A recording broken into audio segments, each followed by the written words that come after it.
Bonjour mes chers élèves, je suis très ravie de vous présenter une autre séance de français, un autre cours, une autre évaluation. On va commencer par les objectifs visés. Nos objectifs d'aujourd'hui sont, ou on peut dire que ces activités d'évaluation et de soutien vous permettent de élaborer différents types de textes et répondre à toutes leurs questions de compréhension, c'est-à-dire comprendre le contenu d'un texte et répondre aux questions de compréhension, découvrir les apprentissages que vous avez effectivement réalisés et ceux qui restent à acquérir, des activités variées portant sur toutes les matières de langue, comme grammaire, conjugaison, lexique et orthographe. Bien, notre texte ou notre thème d'aujourd'hui, c'est sur la prudence sur la route ou ce qu'on appelle la sécurité routière. Voici notre texte d'appui. Et avant de voir le texte, on va faire un petit rappel sur la signalisation routière. Il y a différents types de panneaux de signalisation. Parmi ceux-ci, on peut repérer les panneaux qui interdisent, les voilà. D'autres panneaux qui annoncent un danger.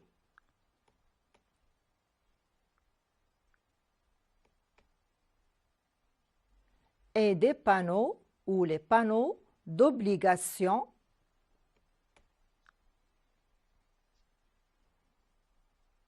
Très bien. Maintenant, on passe voir notre texte d'aujourd'hui ou le texte d'appui. Bien sûr, on a vu le thème, alors il aura relation avec la sécurité routière. Voici notre texte d'appui. On va le lire ensemble pour le comprendre. Très bien. Les voitures, les piétons et les cyclistes doivent se partager la route. Chacun doit être attentif aux autres et prudent avec lui-même. Les voitures et les deux roues roulent sur la chaussée. Le trottoir est réservé aux piétons. On a le droit de circuler en toute sécurité, mais on a aussi le droit de ne pas gêner les autres ni les mettre en danger. Bien, essayons de relire encore une fois notre texte. Les voitures, les piétons et les cyclistes doivent se partager la route. Chacun doit être attentif aux autres et prudent avec lui-même. Les voitures et les deux roues roulent sur la chaussée. Le trottoir est réservé aux piétons. On a le droit de circuler en toute sécurité, mais on a aussi le droit de ne pas gêner les autres ni les mettre en danger. Maintenant, les questions de compréhension. Donnons un titre au texte. Comme on a vu le texte qui parlait de la sécurité routière, essayons de chercher un titre qui convient. Voilà, très bien. Le titre est « Le code de la route ». Le code de la route. La question numéro 2. Quel message veut transmettre l'auteur dans cet extrait? Il veut nous transmettre un message. Lequel, à ton avis, mon enfant? Voilà. C'est sensibiliser au respect du code de la route, c'est-à-dire on doit et on est obligé de respecter le code de la route Un autre point, faire acquérir un comportement responsable.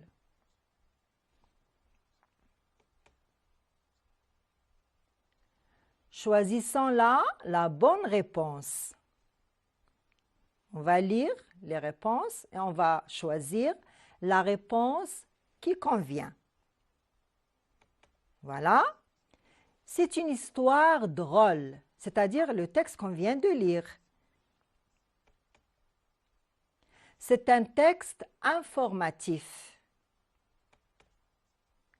C'est un texte descriptif. À votre avis, c'est quoi? C'est quoi la bonne réponse? Est-ce que c'est une histoire drôle? C'est un texte informatif ou c'est un texte descriptif? Voilà, bravo, vous l'avez trouvé. Très bien, c'est la bonne réponse. C'est un texte informatif. De quoi parle le texte? De quoi parle le texte? Et je vous conseille, mes chers enfants, pour pouvoir donner la bonne réponse, il faut toujours formuler la phrase pour répondre à la question. Le texte parle des droits et des devoirs des utilisateurs de la route. À quoi ou à qui s'adresse ce texte? C'est-à-dire, il parle à qui? Très bien. Ce texte s'adresse aux motorisés et aux piétons. Il s'adresse aux motorisés et aux piétons.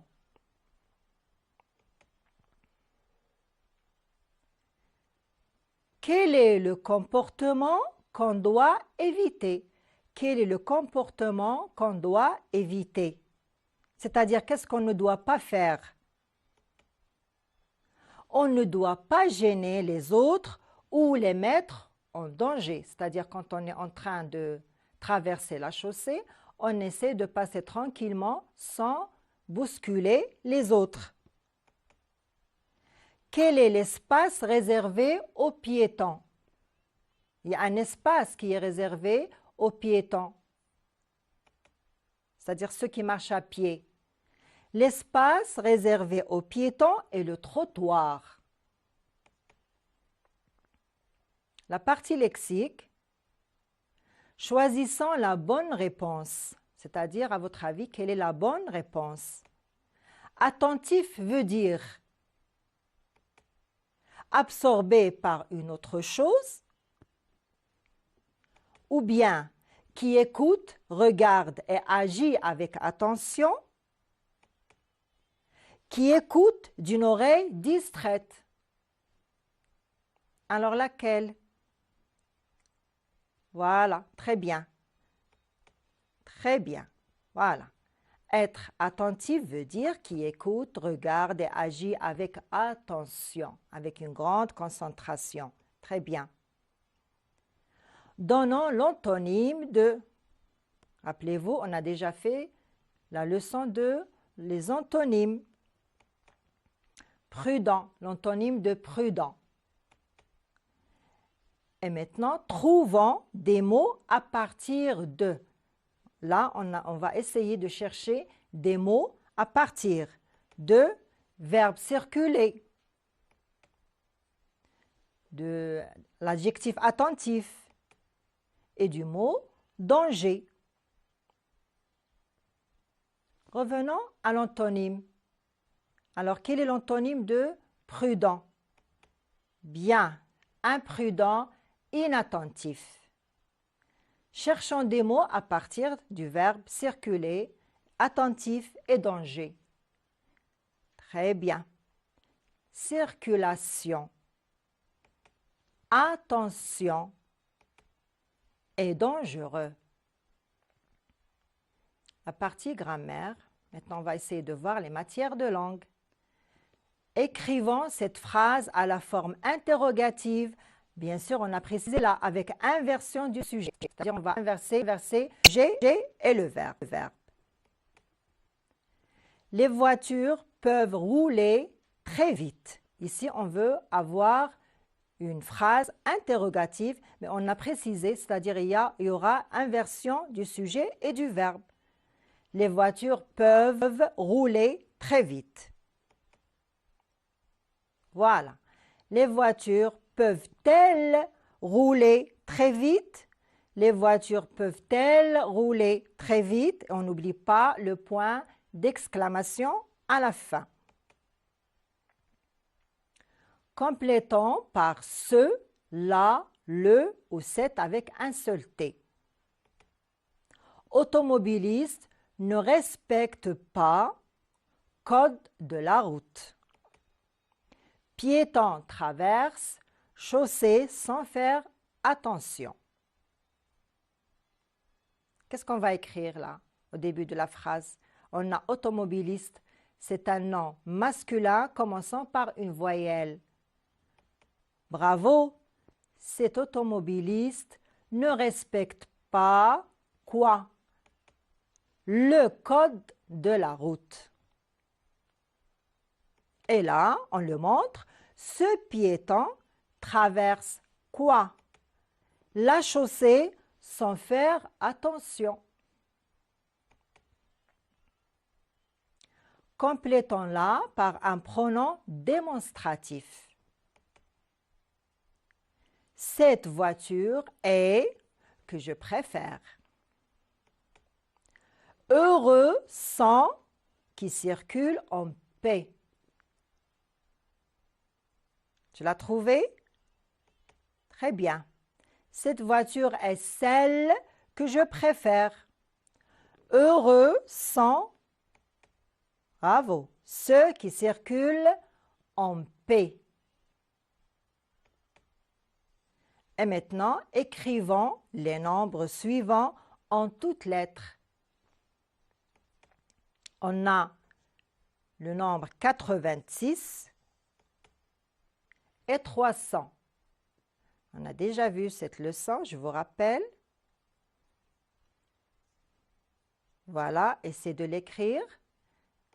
Bien, je suis sûre que tu l'as trouvé. 86, très bien. On ne met pas de S à 20. Pourquoi? Parce qu'il y a un autre nombre qui vient après.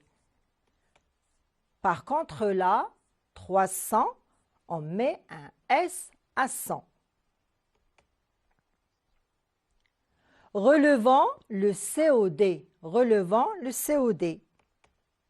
L'auteur adresse un message aux automobilistes. Où est-ce qu'il est le COD ici dans la phrase? Qu'est-ce qu'il adresse l'auteur? Il adresse quoi? Bien, il adresse un message. C'est ça le COD. Donnons une phrase maintenant qui exprime la comparaison. Cherchons une phrase qui exprime la comparaison.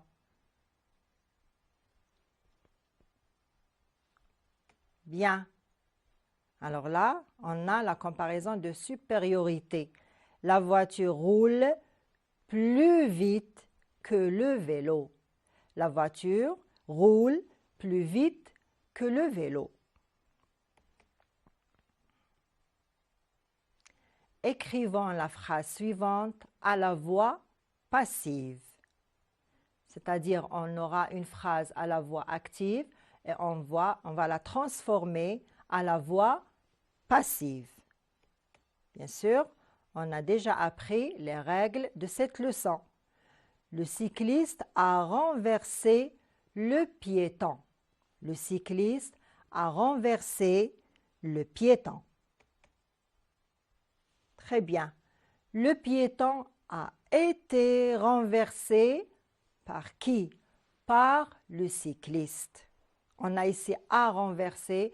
Le verbe renverser du premier groupe est conjugué au passé composé.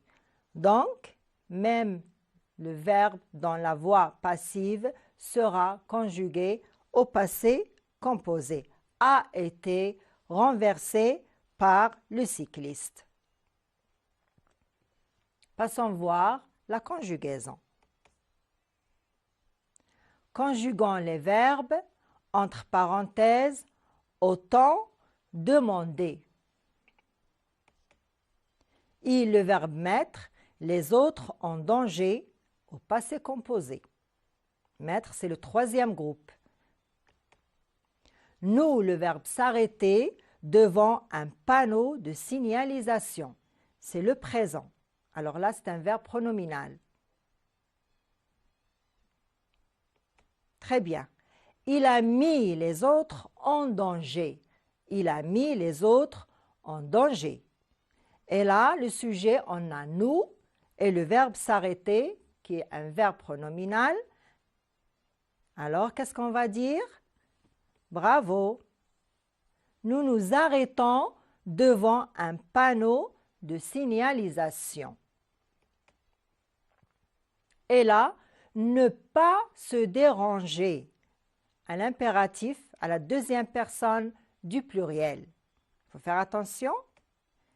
Là, être attentif, impératif, présent, deuxième personne du singulier.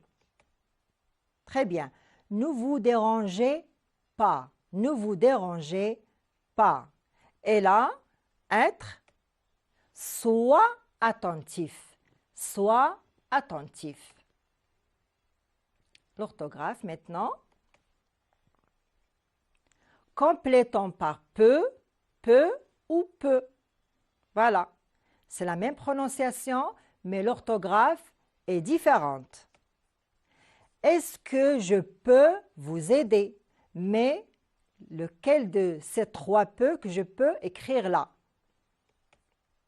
Cet homme a peu de courage. C'est-à-dire, il n'est pas très courageux.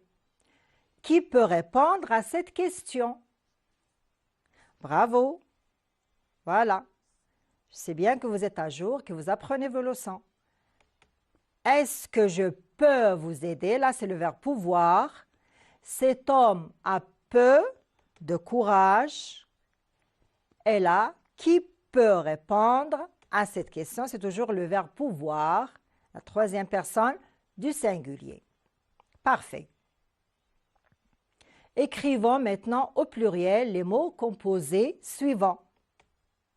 Un laissez-passer. Un bateau-mouche. Très bien, là on a deux verbes. Délaisser, passer. Et on a là des bateaux-mouches avec un X, avec un S. Maintenant, c'est la partie de l'expression écrite. Comme on vient de dire, on a toujours deux petites parties dans l'expression écrite. Le premier sujet ou la première partie, c'est remettre un texte en ordre et la deuxième partie, qui est un sujet, à rédiger. Passons voir le sujet numéro 1.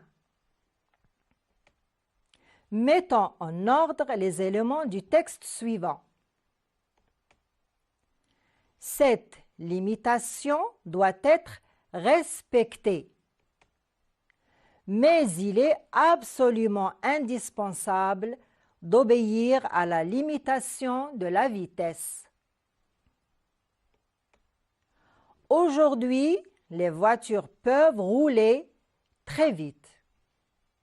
À votre avis, quelle est la première phrase? Si on veut remettre ça en ordre. Très bien. Voilà. Aujourd'hui, les voitures peuvent rouler très vite. On n'oublie pas la ponctuation, bien sûr. Aujourd'hui, les voitures peuvent rouler très vite, mais il est absolument indispensable d'obéir à la limitation de la vitesse. Cette limitation doit être respectée. Ça, c'est la première partie de notre expression écrite. Et maintenant, passons voir notre deuxième sujet que vous essayez, et je vous demande gentiment de le rédiger chez vous. Le non-respect du code de la route est la principale cause des accidents. Qu'en penses-tu? Que peut-on redresser ou comment peut-on redresser ce comportement? C'est-à-dire, comment peut-on faire pour remédier à ce fléau qui est le code de la route? Je vous conseille, mes enfants, de suivre ces conseils concernant la sécurité routière. D'ici là, je vous dis bon courage, à la prochaine et merci.